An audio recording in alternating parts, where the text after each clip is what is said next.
Bom dia, sejam bem-vindos a mais uma live de sábado. Meu nome é Lidiane, para quem não me conhece. Todo sábado eu estou aqui trazendo uma palavra do Senhor.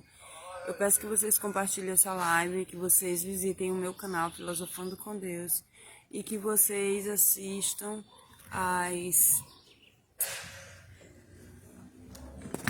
os vídeos que eu coloco lá, que vocês façam comentários relevantes para que a inteligência artificial entenda que é relevante esse conteúdo e que a palavra seja cada vez mais divulgada. Hoje nós vamos falar sobre uma palavra que veio a mim e que me causou estranheza no primeiro momento que eu a recebi de Deus. A palavra é calejamento. É uma palavra que não é muito utilizada corriqueiramente, mas é um ato que nós fazemos quando estamos trabalhando, quando estamos fazendo algo braçal. O pedreiro faz muito isso, né? Caleja suas mãos. Quem trabalha em trabalhos pesados, caleja suas mãos. E não só pesquisando, descobrindo que não só quem trabalha em trabalhos pesados, braçais, sofre o calejamento, mas também nas artes marciais. Então, para quem nunca ouviu falar, o termo calejamento também é uma técnica comum usada nas artes marciais, que visa preparar a pele e a estrutura óssea para aderir às pancadas, tornando o local mais duro e menos sensível à dor. Para chegar a esse resultado, o praticante desfere chutes, socos em superfícies rígidas, como pneus, madeiras, e em treinamentos com árvores, paredes, barras de ferro e algumas outras superfícies duras. Geralmente esse treino se volta com maior ênfase para a canela e para os punhos, que é onde a pessoa que treina artes marciais vai utilizar mais a canela e os punhos, né? Eu não vou dizer nessa live se é certo ou errado essa técnica do calejamento, uma vez que cada um tem a sua preferência de treino e tem a sua linguagem corporal diferente, né? O que eu vou fazer é comparar os pontos fortes do calejamento, sua utilidade e benefício, né, para um lutador dentro da palavra de Deus à luz das Escrituras, e utilizar isso como um paralelo sobre a técnica e a frequência do uso das atitudes com a qual lemos a palavra, os pontos fortes da prática e quanto a sua prática nos leva a se aperfeiçoar em nossas atitudes como cristão, né? Vamos lá ler 1 Coríntios 9, 27. Paulo escreveu assim, 1 Coríntios 9, 27. Mas esmurro o meu próprio corpo e faço dele o meu escravo, para que depois de haver pregado a outros, eu mesmo não venha a ser reprovado. Esse exemplo, nós podemos ver lá no Antigo Testamento, né? Mas Paulo falou isso sobre esmurrar o seu próprio corpo. É uma prática que ele fez esse paralelo para dar um entendimento para as pessoas de que ele estava lutando, entendimento de como se ele fosse um lutador. E dentro da palavra de Deus não é diferente, nós somos lutadores, porque todos os dias nós lutamos na adversidade dos problemas, das dificuldades, das aflições, né? Uma vez que Jesus disse que nós teremos aflição nesse mundo, não é porque somos filhos de Deus, abençoados por Ele, recebemos a sua promessa, que não vamos passar por aflições. Nós passamos por aflição continuamente e frequentemente, né? Mas nós devemos ter a mente em Cristo, né? Porque as nossas atitudes vão fazer nós sermos mais fortes, pessoas lutadoras, pessoas vencedoras. Então, fazendo um paralelo às artes marciais, é isso. Nós sofremos um tipo de calejamento. Quanto mais a gente vai nos moldando, quanto mais a gente vai treinando, quanto mais nós vamos usando a técnica do calejamento da mente e das atitudes de nossas ações com mais frequência, com mais exatidão em nossas atitudes, à luz das Escrituras, nós vamos ficar mais fortes na hora da adversidade, na hora dos problemas, porque nós vamos nos tornar mais duros e menos sensível à dor. Não vai ser aquele crente que chora por tudo, que acha que está sendo atacado por tudo, ou que desfalece, ou que desiste, ou que quer voltar atrás, porque a palavra do Senhor diz que aquele que bota a mão no arado não pode voltar atrás, né? Então eu vou ler Filipenses 4, 8, 9 para vocês, para entender que o calejamento ele começa na mente. Ele fala assim, ó, Filipenses 4, versos 8 e 9. Finalmente, irmãos, tudo que for verdadeiro, tudo que for nobre, tudo que for correto, tudo que for puro, tudo que for amável, tudo que for de boa fama, se houver algo de excelente ou digno de louvor, pensem nessas coisas, ponham em prática tudo o que vocês aprenderam, receberam, ouviram e viram em mim, e o Deus da paz estará com vocês. Por que ele estava falando isso? Isso é calejar a mente, é isso. Tem que trazer à luz da nossa mente tudo aquilo que for bom, tudo que for correto, tudo que for digno de louvor, de acordo com a vontade de Deus. Que nós devemos calejar a nossa mente, que nós devemos pensar nessa coisa. E outra coisa, pôr em prática. Ele fala, ponham em prática tudo o que vocês aprenderam. Porque se um crente ler a palavra e não pôr em prática, ele não está aprendendo a calejar as suas atitudes, as suas ações. Ele não está aprendendo a calejar a sua mente. Não está aprendendo a treiná-la para que ele possa esmurrar o próprio corpo e assim conseguir vencer, né, no dia das adversidades. Aqui eu vou citar para vocês, com relação às práticas marciais, uns pontos positivos que ele diz aqui. Alguns pontos positivos do calejamento: endurecimento da região calejada, né? O endurecimento é para aquele cristão não endurecer o teu cerne, né? Mas se endurecer diante das dificuldades da vida, não por qualquer coisa, como eu disse, não voltar atrás, não abandonar a Deus, porque muitas pessoas estão saindo das igrejas, muitas pessoas estão abandonando a Deus, porque eles ligam diretamente Deus à religião, e Deus não é religião. Você pode escolher qual religião você deve servir, o que você quiser, você é livre, você tem um livre-arbítrio, Deus te deu isso, mas o que não pode é você abandonar o Deus verdadeiro para servir outros deuses ou servir outras religiões pagãs que não está de acordo com a Bíblia e com a vontade de Deus. Então, o endurecimento é para esse tipo de coisa, para que a gente não venha abandonar o Senhor, não olhar para o homem, mas olhar para Deus, para que a gente venha ser forte, corajoso, como Deus disse a Josué, seja forte e corajoso, porque sou eu que te justifico, né? Esse tipo de treino deixa a região trabalhada, mais dura, né?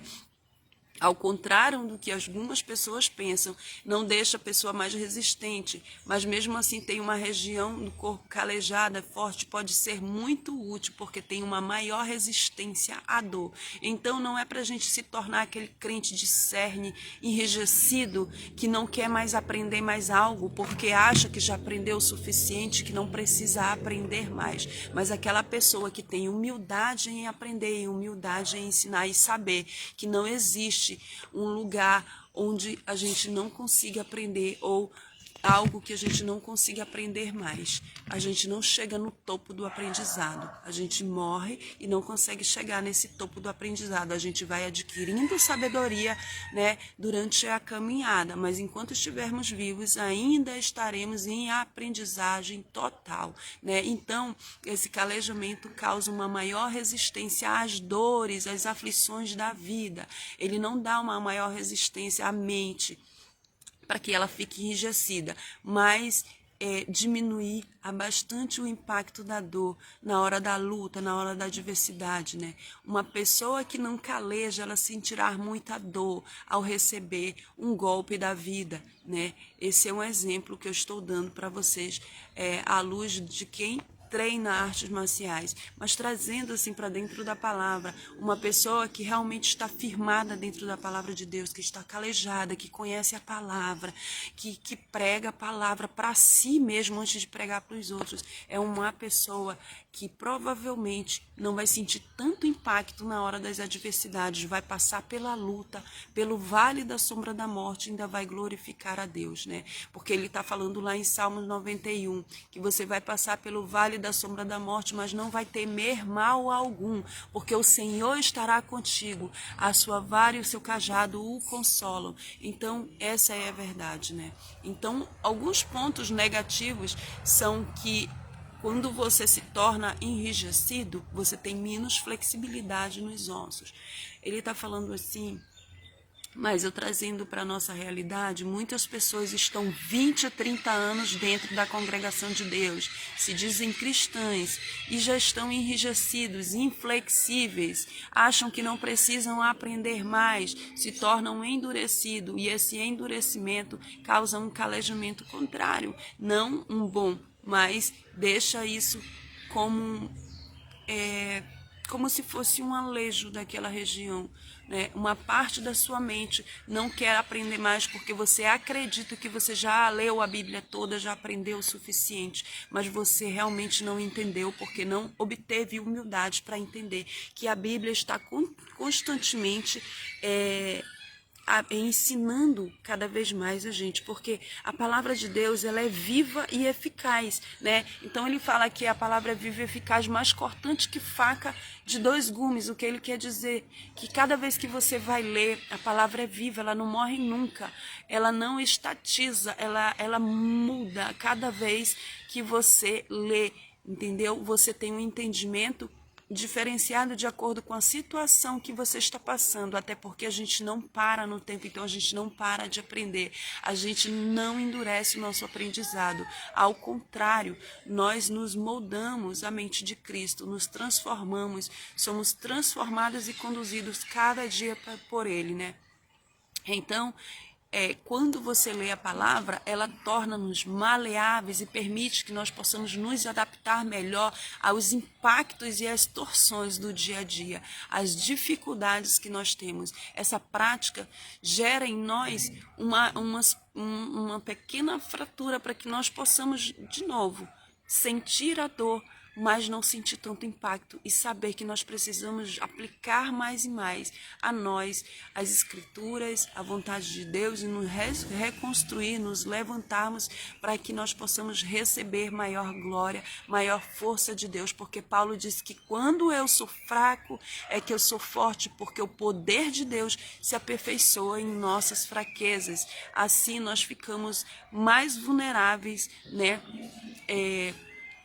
A receber a palavra e menos vulnerável a desistir, mais vontade de receber, né, a bênção de Deus, o derrame de Deus sobre nós, das suas bênçãos, e mais forte em absorver impactos da vida, né, não ser aquele crente que resmunga por tudo, que murmura por tudo, que tudo está ruim, que, oh Senhor, porque eu estou passando por isso, né, mas saber por que passa, né? Ser aquela pessoa que diz, Senhor, seja feita a tua vontade, se estou passando por isso é porque tem alguma coisa para mim aprender ainda, algo que eu não aprendi. Não é aquela pessoa que se pauta no seu próprio entendimento, mas é uma pessoa que sabe que deve aprender mais de Deus, né?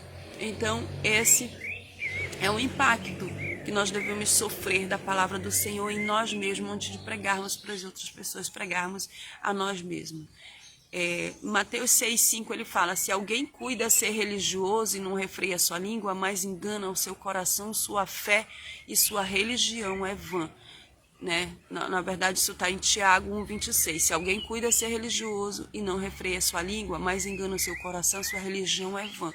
Ele está falando das pessoas que se dizem religiosos, mas não refreiam a sua língua, não refreiam suas atitudes, não repensam suas atitudes ou acham que não precisam aprender mais nada porque já leram a palavra, vão todos os dias na casa do Senhor, já sabem, já sou crente há 40 anos, eu já sei de tudo, não preciso mais ouvir isso.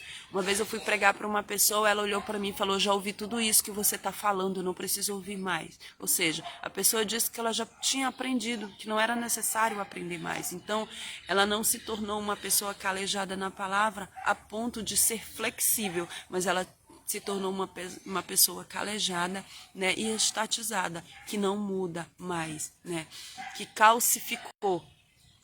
Então, se alguém cuida de ser religioso, nós devemos refrear não só a nossa língua, porque a língua é fogo consumidor, mas nós devemos repensar as nossas atitudes para que nós possamos nos reaprender todos os dias e nos arrepender diante de Deus e saber que nós somos carne e osso, que nós estamos constantemente em aprendizado aqui, né? Para que a gente não seja aquele crente religioso que acha que já sabe tudo e não precisa nada, só precisa ensinar aos outros e não aprender de novo, né? Então, é um ciclo, aprender com Deus é um ciclo constante, é uma aliança, tanto é que ele faz referência à aliança, ou seja, você se entrega a Deus e aprende dele, se entrega a Deus e aprende dele, se arrepende e aprende dele, e isso é constante em nossa vida até a gente ir para a glória do Senhor.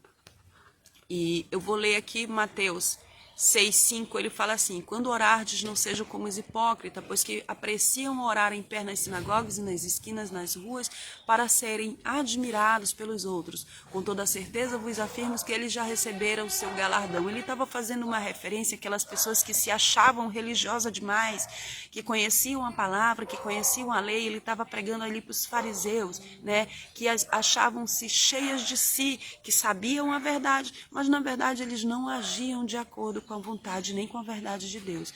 Eles usavam as escrituras para apontar o erro dos outros, mas não apontavam o próprio erro. Por quê? Porque eles não aprenderam a usar a palavra como um calejamento flexível, mas um calejamento que estatifica, que não muda.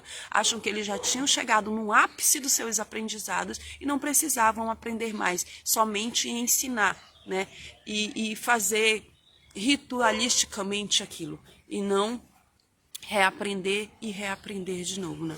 Então a gente deve calejar diante de Deus não só os joelhos, mas nossas atitudes em repetição, oração em prática na palavra de Deus, não para ser visto pelos homens, mas por Deus, que nos dará o verdadeiro reconhecimento, né?